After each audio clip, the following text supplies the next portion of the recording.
ज्यादा मीठा खाने से इसका एसोसिएशन है डायबिटीज का? नहीं सर, ये मिथ है कि हम जो लोग शुगर ज्यादा खाएंगे उनको शुगर हो जाएगी। नमस्कार दोस्तों, हॉस्पिटल एंड डॉक्टर्स के इस एपिसोड में आपका स्वागत है। आज का हमारा विषय है डायबिटीज। डायबिटीज इतना कॉमन हो चुका है कि वर्ल्ड में ये एक महामारी का रूप ले रहा है। भारत में हर 10 में से एक आदमी डायबिटीज का शिकार है। इस विषय पर डिस्कशन करने के लिए आज हमारे साथ मौजूद हैं इंटरनल मेडिसिन और डायबिटीज के स्पेशलिस्ट डॉक्टर अर्पित कक्कड़। डॉक्टर अर्पित, हमारे शो में आपका स्वागत है। Thank you very much. तो आज हम डिस्कस करने वाले हैं डायबिटीज के बारे में। आप मुझे ये बताइए कि डायबिटीज कितना कॉमन है? सर, जैसे आपने स्टार्ट किया कि इंडिया कैपिटल बन चुकी है डायबिटीज की, आपने बिल्कुल ठीक पढ़ा है। जिस भी स्रोत से आपने पढ़ा है, हर 10 में से एक आदमी या औरत को या बच्चों को आजकल स्पेशली शुगर डिटेक्ट होने लग गई है। तो इतना ज्यादा कॉमन है। अगर हम देखते हैं नेक्स्ट टू नेक्स्ट घर में देख लीजिए या हम अपने फैमिली में ही देखते हैं, हमें डेली सुनने में आता है कि उसको शुगर डिटेक्ट होगी, उसको शुगर डिटेक्ट हो गई। तो ये बहुत ज्यादा कॉमन प्रॉब्लम हो चुकी है। ओके, तो आप ये बताइए, हम जनरल पब्लिक को बताना चाहेंगे कि डायबिटीज आखिर में होती क्या है? देखो, डायबिटीज जिसको हम हिंदी में मधुमेह की प्रॉब्लम कहते हैं, होता क्या है, हमारी बॉडी में एक पैनक्रियाज, एक ऑर्गन होता है, या तो वो काम करना बंद कर दे या उसके जो सेल्स है वो धीरे धीरे डिस्ट्रॉय होना शुरू हो जाते हैं। तो जो उसमें से हार्मोन निकलता है हमारी बॉडी को कंट्रोल करने के लिए, वो कम बनता है। जब वो कम बनता है तो बॉडी में शुगर लेवल इंक्रीज हो जाते हैं, जिसको हम डायबिटीज कहते हैं। अच्छा डॉक्टर अर्पित, ये डायबिटीज के कुछ प्रकार भी होते हैं? अगर होते हैं तो कितने टाइप की ये डायबिटीज हम जानते हैं? डॉक्टर साहब, आपने बिल्कुल ठीक पूछा। शुगर के प्रकार तो बहुत सारे हैं। Okay. जो मोस्ट कॉमन, जो नॉर्मल पब्लिक के लिए है, हम 2 भाग में डिवाइड करते हैं, type 1 diabetes and type 2 diabetes. Okay. Type 1 diabetes usually जो कम उम्र के लोगों में होती है, लेस देन 20 इयर्स की उम्र में लोगों में होती है, जिनको जेनेटिक प्रीडिस्पोजिशन होती है, उनको हम टाइप 1 डायबिटीज बोलते हैं। अक्सर हमने देखा है वैसे व्यक्ति बहुत लीन बॉडी स्ट्रक्चर वाइज होते हैं। जो टाइप 2 डायबिटीज है, यूजुअली वो हम कहते हैं कि 20-30 साल के बाद वाले लोगों को होती है, जिसमें मोटापा, सेंट्रल ओबेसिटी सबसे इंपॉर्टेंट रिस्क फैक्टर है। जिसे जेस्टेशनल डायबिटीज जैसे सर, वो आगे हमने सब कैटेगराइजेशन करी हुई है। जैसे जेस्टेशनल डायबिटीज उनको कहते हैं जिनमें फीमेल में 20 वीक्स के अराउंड हम जब शुगर रैंडम टेस्ट करते हैं, उनको ओरल ग्लूकोज टेस्ट बोलते हैं, वो गायनिकोलॉजिस्ट करवाती हैं। हमारे पास बहुत सारे पेशेंट्स आते हैं, तो वो जेस्टेशनल डायबिटीज मेलाइटिस उन फीमेल्स को बोलते हैं। ओके, तो इसमें मैंने सुना है कि जैसे टाइप 2 डायबिटीज आपने बताया कि जिसमें मोटापा ज्यादा होता है, वो उनमें कुछ ऐसा भी सुना है कि इंसुलिन रेजिस्टेंस का कुछ फिनोमिना होता है। इंसुलिन रेजिस्टेंस क्या होती है? कि ये इंसुलिन बॉडी में बनता कम है या इंसुलिन बन रहा है बट उसका ज्यादा इफेक्ट नहीं आ रहा है? सर, जैसे मैंने पहले बताया कि पैनक्रियाज एक ऑर्गन होता है हमारी बॉडी के अंदर, जो हमारे शुगर लेवल कंट्रोल करता है बाय मींस ऑफ हार्मोन, जिसको हम इंसुलिन कहते हैं। अब होता क्या है, जिन लोगों में सेंट्रल ओबेसिटी बहुत ज्यादा होती है, बेसल मेटाबॉलिक रेट जिनका स्लो होता है, हमने देखे होंगे काफी इंडिविजुअल जिनमें और भी रिस्क फैक्टर हैं, जो स्मोकर्स हैं, जो क्रॉनिक अल्कोहल पीते हैं, उन सब में क्या होता है कि जो इंसुलिन का एक्शन है वो नहीं प्रॉपर ढंग से हो पाता, रेजिस्टेंस डेवलप हो जाती है। वो 2 लेवल पे होती है, एक हमारे लिवर के लेवल पे होती है, दूसरा हमारी मसल के लेवल पे होती है। जो भी शुगर हमारी बॉडी में हम कंज्यूम करते हैं, वो लिवर के रिसेप्टर्स के थ्रू एब्जॉर्ब होती है। वैसे ही जो हमारे मसल्स हैं उनके थ्रू एब्जॉर्ब होती है। पर अगर एंड टारगेट पे इंसुलिन अपना एक्शन नहीं करेगी, तो ग्लूकोज जो बॉडी का शुगर लेवल है वो कभी डाउन नहीं होगा, वो अप रहेगा, जिसको हम कहते हैं इंसुलिन रेजिस्टेंस डेवलप हो गई है। अच्छा। पर उस केस में स्पेशली स्मोकर्स हो गए, बहुत ओबीज बच्चे हो गए, या एल्डरली बहुत ओबीज लोग हो गए, स्मोकिंग वाले हो गए, अल्कोहल वाले हो गए, उनको ये स्पेशली रेजिस्टेंस की प्रॉब्लम ज्यादा होती है। आपने बताया कि ओबेसिटी और स्मोकर एक रिस्क फैक्टर हो सकता है, और क्या क्या रिस्क फैक्टर हो सकते हैं जिनमें ये डायबिटीज होने का खतरा है? सर, फैमिली प्रीडिस्पोजिशन सबसे कॉमन हम आजकल देखते हैं कि मम्मी वाली साइड किसी को शुगर थी या पापा वाली साइड दादा दादी को शुगर थी, तो एक जनरेशन को नहीं हुई, उसके बाद हमने देखा कि जो उनके अगर यंगर जनरेशन आ रही है उसमें शुगर होने लग गई। तो जेनेटिक एक फैमिली को अगर family किसी को को है तो उस इंडिविजुअल को भी होने के चांसेस chances है। ज्यादा है। ऐसे इंडिविजुअल्स को हम स्क्रीनिंग अर्ली एजेस पे कहते हैं। मैंने एक Okay. पेपर भी प्रेजेंट किया था नेशनल इंटरनेशनल लेवल पे, मेरे Okay. आर्टिकल्स भी पब्लिश थे, तो उसमें हमने यही पाया, अभी लेटेस्ट भी हमने कॉन्फ्रेंस करी थी बॉम्बे में, कि जो यंग इंडिविजुअल्स आ रहे हैं, how to target them for diabetes. Okay. इसके अलावा रिस्क फैक्टर सर, जो क्रॉनिक कार्डिक पेशेंट्स हैं, क्रॉनिक स्पेशली किडनी पेशेंट्स हैं, किडनी एक बहुत बड़ी बात है, जो इंसुलिन है वो हमारी किडनी के थ्रू ही एक्सक्रीट होती है। तो अगर किडनी प्रॉपर फंक्शन नहीं करेगी तो इंसुलिन बॉडी में ज्यादा रह जाएगी, इंसुलिन बॉडी में ज्यादा रह जाएगी तो शुगर लेवल कभी हाइपोग्लाइसीमिया हो जाएगा, कभी वो अप रेगुलेट नहीं होगी, तो डिसरेगुलेशन ऑफ शुगर आ जाता है। कभी शुगर बढ़ गई ब्लड में, कभी शुगर कम हो गई। हाँ जी, तो ये सब अगर इंसुलिन की रेजिस्टेंस है तो ये ऐसा हो सकता तो ब्लड में लेवल्स फ्लक्चुएट करते हैं। तो इसके अलावा भी कोई रिस्क फैक्टर आपने बताया, स्मोकिंग हो गया, जो स्मोकिंग करते हैं उनमें डायबिटीज होने का खतरा ज्यादा है, जो मोटापा है जिनमें उनमें खतरा है, और जिनको फैमिली हिस्ट्री है। सर इसके अलावा डिसलिपिडीमिया वाले, जिनको कोलेस्ट्रॉल बहुत ज्यादा रहता है, जो बहुत जंक फूड खाते हैं, फिजिकल एक्सरसाइज जो बिल्कुल नहीं करते हैं। आजकल स्पेशली मैं आपके माध्यम से लोगों को स्ट्रेस देना चाहूंगा कि पहले जो बच्चे होते थे साइकिल पे घर जाते थे, स्कूल जाते थे, ट्यूशन जाते थे, और कुछ भी लेना है तो खुद जाते थे सामान लेने। आजकल सब कुछ इजीली अवेलेबल हो गया है, तो फिजिकल एक्सरसाइज बच्चों की बहुत कम हो गई है।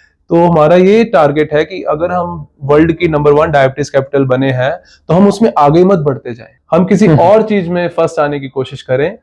जब तक हम इसको अपने लेवल पे कंट्रोल कर सकते हैं, एजुकेशन के माध्यम से बोल लीजिए, आपके चैनल के माध्यम से बोल लीजिए, या पेरेंट्स की काउंसलिंग स्कूल्स में करके, स्क्रीनिंग ऑफ द इंडिविजुअल्स करके at the young age in the schools, वो एक मैं चाहूंगा कि मेरा ये मैसेज अगर पहुंच जाएगा तो बहुत बेनिफिट होगा हमारी दुनिया को। तो डॉक्टर साहब, ये हम अब डायबिटीज को फर्दर अगर डिटेक्ट करना चाहते हैं अर्ली स्टेज में, कैसे डिटेक्ट किया जा सकता है? क्या टेस्ट हैं जिनके माध्यम से हम लोग डायबिटीज को डिटेक्ट कर सकते हैं? सर डायबिटीज के पहले तो लक्षण होते हैं बहुत भूख लगना, पेशाब बार बार आना, स्पेशली रात में पेशाब आना, और वेट लॉस हो जाना, इसको हम ट्रायड बोलते हैं। प्यास ज्यादा लगना, भूख ज्यादा लगना, उसके अलावा वजन कम हो रहा है, तो इसको हम बोलते हैं ट्रायड ऑफ डायबिटीज। पर जरूरी नहीं है कि हर मरीज के अंदर हमें ये ट्रायड देखने को मिले। तो होता क्या है, जब भी पेशेंट नॉर्मल हेल्थ चेकअप्स के लिए आया, तो जब हम उसको स्क्रीन करते हैं, जिसमें फास्टिंग ब्लड शुगर्स करते हैं, 2 hours post prandial blood sugar करते हैं, या रैंडम ही किसी ने अपनी चेक करवाई शुगर, किसी भी और प्रॉब्लम से वो हॉस्पिटल या केमिस्ट के पास गया, उसने अपना शुगर लेवल चेक करवाया तो उसको ज्यादा दिखा। अब वो वैल्यू क्या है वो समझना एक बहुत जरूरी बात है जी। फास्टिंग शुगर लेस देन 110 होनी चाहिए, 110 खाली पेट मिलीग्राम पर डेसीलीटर। अगर ये 110 से 126 होती तो हम कहते हैं कि इम्पेयर्ड हो रही है। अच्छा जी। वैल्यूज को हमें ध्यान से देखना है, अगर ये 110 से नीचे ही हो तो ठीक है, अगर उससे ऊपर बढ़ती है तो हमें इसको शुगर डिटेक्ट होने के चांसेस बढ़ जाते हैं। ऐसे ही पोस्ट प्रेंडियल शुगर, जो कि खाना खाने के बाद हम कहते हैं कि चेक करें, वो 140 से नीचे रहनी चाहिए। और एक और टेस्ट होता है जिसको हम HbA1c लेवल बोलते हैं, ग्लाइकेटेड हीमोग्लोबिन बोलते हैं, उसकी नॉर्मल वैल्यू लेस देन 6.5 होती है। पर जो इंडिविजुअल्स जिनका 5.7, 5.8 से लेके 6 तक है, या 6.5 तक हम बोल देते हैं कि इम्पेयर्ड शुगर है, आफ्टर 6.5 उसको हम डिक्लेयर कर देते हैं कि आपको डायबिटीज है। अब HbA1c टेस्ट है क्या? ये आपका 3 महीने की शुगर का एवरेज बताता है, जो कि कंफर्मेटरी टेस्ट की तरह ही माना जाता है। अगर एक बारी वैल्यू हाई मिलती है तो हम इसको रिपीट करते हैं after certain weeks, and then again अगर हमें बढ़ा हुआ मिलता है मोर देन 6.5 तो हम पेशेंट को शुगर के और लक्षणों के बारे में और शुगर की और कॉम्प्लिकेशंस के बारे में हम इवेल्युएट करते हैं। तो मैं जानना चाहूंगा कि क्या क्या क्या खाने से ये डायबिटीज का खतरा बढ़ता है, और क्या खाना हमें अवॉइड करना चाहिए to decrease the risk of diabetes? Sir ये आपने बहुत अच्छा सवाल किया। सबको पता है क्या खाना चाहिए क्या नहीं खाना चाहिए। हम बार बार हेल्दी फूड, ऑर्गेनिक फूड की बातें करते हैं। आजकल जमाना है organic food, healthy farming, but जब हम खाने की कंजम्पशन की बात आती है तो हम सारा रेडी टू फूड खाना चाहते हैं जी। मे बी हमारे पास आजकल टाइम कम हो गया है, घर में बनाने का ध्यान कम है, या वर्क कह लीजिए, आजकल लाइफ इतनी हार्ड और हेक्टिक हो गई है कि हमारा मोस्ट ऑफ द टाइम हमारा अपने वर्क पे चला जाता है। ओके, तो इसमें प्रोसेस्ड फूड, जंक फूड और बर्गर पिज्जा वगैरह इनका ज्यादा रोल है टू डेवलप डायबिटीज। क्या ये सिर्फ ज्यादा मीठा खाने से इसका एसोसिएशन है डायबिटीज का? नहीं सर, ये मिथ है कि हम जो लोग शुगर ज्यादा खाएंगे उनको शुगर हो जाएगी, ऐसा नहीं है। डायबिटीज होती है, जैसे हमने स्टार्टिंग में बात किया था, कि ऑर्गन की प्रॉब्लम से, या वो सेल्स ही नहीं बने हैं, वो डेवलप नहीं हुआ है ऑर्गन पैनक्रियाज जिससे इंसुलिन बननी है। हाँ, जिसमें प्रॉब्लम है, अगर वो मीठा खाएगा उसकी शुगर और डिसरेगुलेट होगी तो शुगर और बढ़ेगी। पर अदरवाइज ऐसा नहीं है कि मीठा खाओगे तो शुगर हो जाएगी, अगर आपका पैनक्रियाज नॉर्मल फंक्शन कर रहा है। बट फिर भी हमें शुगर कंजम्पशन वैसे ही रूटीन में कम कंज्यूम करनी चाहिए। Excess of everything is bad. क्या फैट का भी इसमें कुछ रोल है? जैसे घी, लोग कुछ कहते हैं कि घी खा सकते हैं हम लोग, या फिर तेल वाली चीजें खा सकते हैं, उससे शुगर नहीं बढ़ती है, उससे कोई प्रॉब्लम नहीं आती है। क्या इसका कुछ रोल है इसमें शुगर के साथ? सर, यहाँ पे हम एक बैलेंस डाइट की बात करना चाहेंगे। Everything to be consumed in a moderate quantity. Okay. एक चम्मच घी मैं नहीं मानता, बुक्स में भी नहीं लिखा कि खराब है, बट जब हम और तरह से खाना बाहर से लेके आते हैं तो वी नेवर नो कि कैसा तेल में बना है, कितना तेल उसके अंदर है। तो अगर आप हर चीज मॉडरेट क्वांटिटी में खाएंगे तो वो आपको हार्म कभी भी नहीं करेगी। और अगर घर का बनाया हुआ है तो बेटर है कंपेयर टू बाहर से जो लेके आते हैं। जी, धीमी आंच पे घर पे अच्छा साफ करके खाना बना हो, घर का सब कुछ हो, तो प्रॉब्लम नहीं होगी। पर अगर हम बाहर का बहुत ज्यादा कंज्यूम करते हैं तो डेफिनेटली प्रॉब्लम होगी। मैं ये नहीं कहता कि हमें नहीं करना चाहिए, क्योंकि सबका लाइफस्टाइल वैसा है, आउटिंग्स होती हैं, वर्क कॉल्स कई बार ऐसी होती हैं, हमें जाना आना पड़ता है, वो भी हम नहीं मना कर सकते, हमारे पार्ट है हमारी सोसाइटी का। बट जितना कोशिश कीजिए, जितना आप हेल्दी खाएं और घर का खाएं तो वो ज्यादा बेटर है। और डायबिटीज को मैनेज करने के लिए एक्सरसाइज का एक इम्पॉर्टेंट रोल है, जैसे आपने बताया। तो आप क्या रिकमेंड करते हैं कि किसी पेशेंट को कितनी एक्सरसाइज डेली करनी चाहिए? सर, ये एक तो डिपेंड करेगा एज रिलेटेड फैक्टर पे, दूसरा उनकी और क्या प्रॉब्लम्स हैं। जैसे हम देखते हैं बहुत कॉमन प्रैक्टिस में एल्डरली पेशेंट आते हैं 60, 70, 80 के, जिनको और भी प्रॉब्लम्स होती हैं, किसी को घुटने की प्रॉब्लम है, किसी को कार्डियक इश्यूज हैं, तो वो एक्टिव एक्सरसाइज नहीं कर सकते। उनको हम कहते हैं कि start with the passive exercise. But जब हमारे पास कोई यंग लोग आते हैं 30, 40, अर्ली 50s के, तो then definitely sir, aerobic exercise 20 minutes brisk walk twice a day we start with. Okay. But usually we say कि 150 मिनट 150 मिनट की aerobic exercise आपकी एक हफ्ते के अंदर होनी चाहिए, and you should train 3 body parts in a week. ये सर होना चाहिए। और साथ में डैश डाइट होती है, लो सोडियम कंजम्पशन वाली डाइट होती है। आप पूरे हफ्ते में 4-5 पोर्शंस फ्रूट्स के रखें, 2-3 पोर्शन नट्स के रखें। तो इस तरह से हम बैलेंस डाइट लेना काफी जरूरी है अलोंग विद एक्सरसाइज। जी सर। आगे हम मेडिकल मैनेजमेंट में जैसे आप पेशेंट्स की करते हैं, हाँ जी, तो इसमें क्या आप रेगुलरली पेशेंट्स को रिकमेंड करते हैं, या फिर कुछ न्यू इनोवेशंस मेडिकल मैनेजमेंट में हैं आजकल?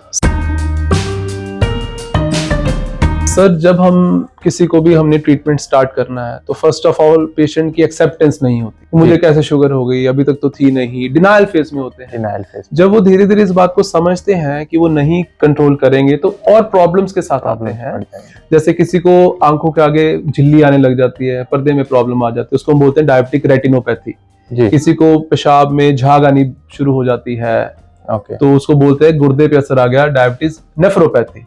किसी को साइलेंट हार्ट की प्रॉब्लम्स आ जाती है, प्रॉब्लम भी आ सकती है। तो लोग इस चीज के लिए ना वेट करते हैं कि कोई अलार्मिंग सिम्टम हमें नहीं मिला तो हम क्यों शुरू करें जी। बट स्टिल मैं पेशेंट्स को बोलता हूं कि अर्ली 4 to 6 वीक्स हमारा सबसे इंपॉर्टेंट होता है कि हम डाइट कंट्रोल करें और एक शुगर चार्ट मेंटेन करें।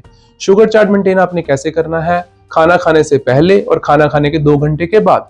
किसी वक्त तो आप ब्रेकफास्ट टाइम ये टेस्ट कीजिए, किसी टाइम आप लंच के टाइम, और कभी कभी आप डिनर के टाइम ये टेस्ट कीजिए, ताकि हमें पता हो, हमारे पास 10-15 दिन की रीडिंग हो जाए कि हमारा शुगर लेवल इस टाइम पे बढ़ता है, इस टाइम पे कम होता है।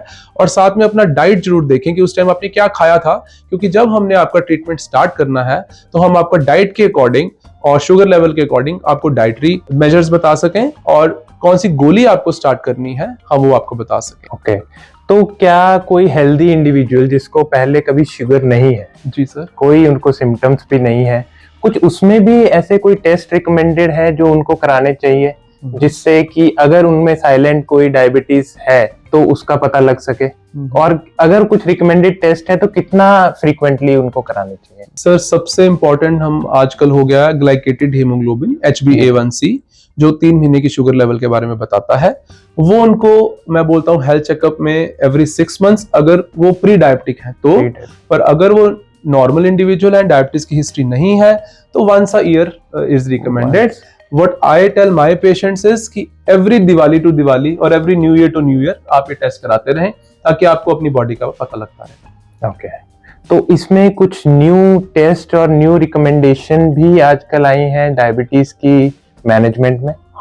जी सर, आजकल मैनेजमेंट में कितना फ्रीक्वेंटली हम मॉनिटर करें, आप पूछ रहे थे। तो जो आइडियल है वो तो है कि ब्लड से शुगर चेक करी जाए, जिसको venous blood sampling of the sugar बोलते हैं, बट वो हर टाइम पॉसिबल नहीं हो पाती। तो हम पेशेंट्स को बोलते हैं कि घर पे ही फिंगर प्रिक टेस्ट कर लीजिए, बट दिन में 3 बार 4 बार प्रिक करना कई बार पेशेंट्स को प्रॉब्लमेटिक लगता है। तो आजकल एक नए सेंसर आ गए हैं, लिब्रे प्रो सेंसर आ गए हैं। तो वो आपकी आर्म पे लग जाता है, राइट आर्म अपर पोर्शन में लग जाता है, जिसका कि 15 से लेके 20 दिन, 35 दिन, 45 दिन तक का उसका टाइम पीरियड होता है। उसके अंदर कॉन्टिन्यूस मॉनिटरिंग होती रहती है। उसको हम बोलते हैं एम्बुलेटरी ब्लड शुगर मॉनिटरिंग। तो जब हमें पेशेंट को चेक करना होता है, मान लो उसको लगता है कि मेरे खाने से पहले कितनी है, या अभी उसको लो शुगर के सिम्टम लग रहे हैं, डिजीनेस लग रही है, पसीने आ रहे हैं, भूख ज्यादा लग रही है, तो उस फोन में एप्लीकेशन होती है, सॉफ्टवेयर होता है, आप फोन को चिप के पास लेके जाएं तो उसमें उस टाइम रीडिंग आ जाती है। तो रीडिंग देखें और उस अकॉर्डिंगली आप अपना जो भी मेडिसिन है या इंसुलिन डोजेज है, आप वो अपना टाइम टू टाइम लेते रहें।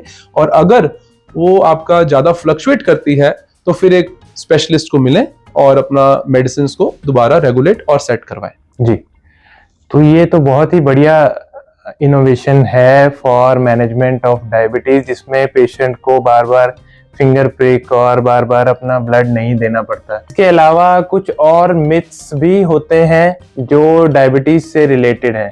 एक तो मिथ आपने बताया कि शुगर से ये डायबिटीज नहीं होती, अगर ज्यादा शुगर लेते हैं तो ये डायबिटीज नहीं होती है, नॉर्मल इंडिविजुअल में नहीं होती है। तो डॉक्टर साहब, एक और मिथ होता है लोगों का, जिसमें वो शुगर तो नहीं लेते हैं but they include artificial sweeteners in their food, मतलब ऊपर से वो गोली एक डाल दी। जी सर। तो उसमें क्या रोल है कि वेदर दे आर हेल्थ के लिए हमारे लिए बेनिफिशियल है या फिर उसमें भी कुछ प्रॉब्लम हो सकती है? कि मैंने सुना है, जैसे कुछ न्यू स्टडीज भी आई हैं कि आर्टिफिशियल स्वीटनर से भी हेल्थ का कोलोन रिलेटेड, इंटेस्टाइन रिलेटेड कुछ सिम्टम्स हो सकते हैं। कहीं कहीं में लिखा है कि कैंसर का भी खतरा हो सकता है। क्या इनमें कुछ सच्चाई है या ये अभी मिथ्स हैं, या फिर अभी ये उस स्टेज पे हैं जिस पे अभी इन पे रिसर्च चल रही है? सर, आर्टिफिशियल स्वीटनर्स मार्केट में पिछले 10-20 सालों से है, और इसका मेन पर्पस क्या है कि ये इंसुलिन स्पाइक नहीं करवाते। जी। तो पेशेंट को टेस्ट तो आता है कि मैं मीठा खा रहा हूं, बट वो स्पाइक जो ग्लूकोज का स्पाइक है या इंसुलिन के अप रेगुलेशन स्पाइक्स है, वो इसमें नहीं देखा गया। ओके। तो इस करके पेशेंट को टेस्ट वाइज तो बेटर लगता है और बॉडी में ग्लूकोज भी नहीं बढ़ती। बट जी डेफिनेटली आपने ठीक कहा, स्टडीज चल रही हैं, हर नई इनोवेशन का सर साइड इफेक्ट होता है। कैंसर से जोड़ लीजिए या उससे जोड़, बट अभी प्रूवन नहीं है कुछ भी कि ऐसा कुछ हो सकता है। अभी प्रूवन नहीं है, अभी चल रही है। तो अभी मान सकते हैं कि वो सेफ है, हम लोग इसको कंज्यूम कर सकते हैं। जी सर, कंज्यूम कर सकते हैं इन अ सेफ डोजेस, तो कुछ भी प्रॉब्लम नहीं है। Okay, in moderation if we consume, तो दैट इज आल्सो ओके। जी सर। और लास्ट मेरा एक क्वेश्चन है, पर्सनल भी कह लीजिए चाहे तो, क्या डायबिटीज क्योर हो सकती है? सर, ये तो बहुत बड़ी बात आपने पूछी। क्योर तो आज इस स्टेज में, हम दुनिया इस स्टेज में है कि we are looking for pancreas transplant, but ये अभी कितना सक्सेसफुल है, कितने इंडिविजुअल्स में हुआ है, ये डाटा कोई बहुत प्रॉमिसिंग नहीं है। तो अभी के लिए तो यही है कि हम इसको कंट्रोल कर सकते हैं, पर हाँ डेफिनेटली अगर अर्ली स्टेज में हम पिक कर लेते हैं तो हम इसको रिवर्स कर सकते हैं। अगर हम अपनी वही डाइट को कंट्रोल रखें और अपने आप को हेल्दी मेंटेन करके रखें। बट अगर इंडिविजुअल्स, इनकी अदर कोमॉर्बिडिटीज हैं, कोई कार्डियक पेशेंट है, कोई लिवर प्रॉब्लम का पेशेंट है, कोई क्रॉनिक किडनी का प्रॉब्लम इशू का पेशेंट है, तो उसमें तो हमें इसको बहुत ज्यादा कंट्रोल करने की आवश्यकता है। क्योर तो I would not say it is possible at this time, अभी तक नहीं है, but research is going on with stem cell transplantation और अदर टेस्ट की ये इन नियर फ्यूचर्स हम लोग सोच सकते हैं कि डायबिटीज को क्योर भी कर पाए। जी sir, we are looking forward कि ऐसा कुछ आए तो हमारे सारे पेशेंट्स हेल्दी हों, डायबिटीज का नंबर कम हो जाए, बिकॉज इसकी कॉम्प्लिकेशंस बहुत ज़्यादा हैं। तो मैं यही एडवाइस करूंगा जितना आप कंट्रोल कर सकते हैं, this is very good for you as well as for the coming generations. Thank you doctor Arpit हमारे साथ जुड़ने के लिए और डायबिटीज के रिगार्डिंग इंपॉर्टेंट इंफॉर्मेशन शेयर करने के लिए। Thank you so much. Thank you very much. आगे भी हम लोग डिस्कशन करते रहेंगे ऐसे ही इंपॉर्टेंट टॉपिक पर। आप हमारे चैनल को सब्सक्राइब कीजिए, लाइक कीजिए। Thank you.